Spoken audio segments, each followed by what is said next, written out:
Well, I don't know if they have phrases like "you're in good hands" or like a good neighbor, but there is such a thing as pet insurance, and it works. It really does. Here's Doc Joel Saylor talking about pet insurance. Well, be kind of like you're in good paws. Good paws. Good paws, or by the way, do you know or why, like a good neighborhood do you know dog. why radio announcers have small hands? Because every hour on the hour we say we pause for station identification. Oh, golly.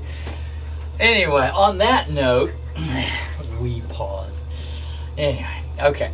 So, pet insurance, and a lot of people talk about, well, gosh, I wish there were insurance for pets. There is, and there has been actually for some time.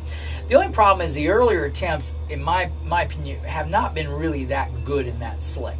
Now, as we've gotten more experience with it, companies have gotten smarter and figured out what is the balance. Because, an insurance company's they're in it because they're a business. They want to make a little bit of money. Okay. Flip side of that, it's got to be beneficial for the pets and the owner as well.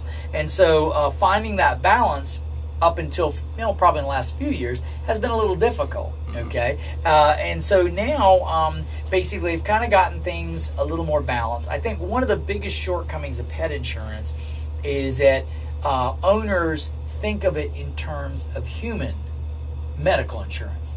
And they're two different entities altogether. With human medical insurance, you've got negotiated prices, you've got co-pays, and you've got free visits. Okay, most of the time with the pet insurance, you need to think about it more like your collision insurance on your car. Okay, so for instance, the largest component of your car insurance typically is collision protection. That way, in case your car gets smacked and the other person's not insured, you can still get your car completely fixed. Okay, that's usually the most expensive component of the insurance. Okay, so to that end, we most of the time never end up getting any benefit from that. Okay. How dare we? We should probably just wreck our cars at least once every couple of years to get some benefit out of that. Anyway, the fallacy of that, obviously the rates go up. But with the pet insurance, it's similar to that. There is basically it's major medical. So if your pet's doing well, they don't cover. Some of them do, and they're a little bit more expensive, but the ones that are doing it, I think, well, are the ones that are not covering preventative care. Okay? Because they're already selecting for a group of clients that basically want to do the right thing. So they're taking their pets in for shots. They're getting them on preventative. Then, if something happens, the pet develops diabetes, that's when they kick in. Yeah. And so there's two companies that I like. Okay, and I think they do a good job, and one is Trupanion, and the other one is Pet Plan. Of the two of those, I think I lean more towards Trupanion, just because of ease of use, and they also have the highest payouts within the industry. They seem to be doing, they're easy to work with, and very soon you'll actually be able to come in and basically say, I've got Trupanion. We can immediately push a button, send the charges to them. They'll say approve, and then the owners would pay their portion, and then Trupanion would pay us our portion. So there's a deductible.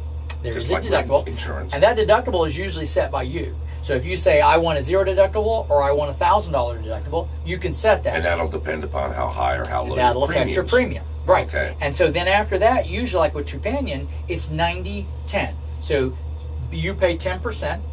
And then Trupanion pays 90%. So example, you got a dog, you've had the dog for a while, okay, and he's doing good, and you've had him on his little premiums, you've been paying him right along, and you have a $0 deductible, okay? So you come in, the dog's been limping, we shoot some x-rays, we do the exam, shoot some x-rays, see the dog has severe hip dysplasia, and we say, well, one of the things you could do is a total hip replacement, okay? So you've already paid for the x-rays and everything, okay? But then now you're looking at a $4,000 surgery, okay? So that's about two per side. Right? Yeah. And you're like, okay, well, yeah, $4,000. I don't know if I can really do that. Do you have any payments? So if you got the pet insurance, okay, of that $4,000, you have $0 deductible, so you pay $400. Okay. And the rest is covered by the insurance. That's when you get into bonus numbers. Now, premiums are always lower when you start early. That's the other thing I like about Trupanion. They cover congenital conditions. They don't cover pre-existing conditions. So if you roll in there with a diabetic and you know it's a diabetic, they're not going to cover that, okay, because that's already there. But that's why starting as a puppy or a young dog is the way to go, because you've got that coverage, okay? The premium never changes. Really?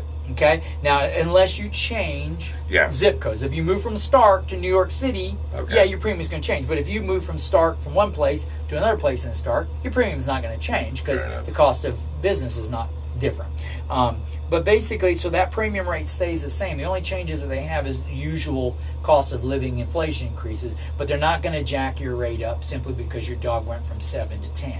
Okay. Now, if you start your dog at 10 years of age, yeah, your rate's going to be higher than if you started at 1. So we're always encouraging people at 1, start early. Start early. Okay. And when they're younger, you can opt for a higher deductible. Okay, or you can opt for a lower deductible. It's up to you, and you decide what your balance is. And what you're doing really is budgeting out for disasters.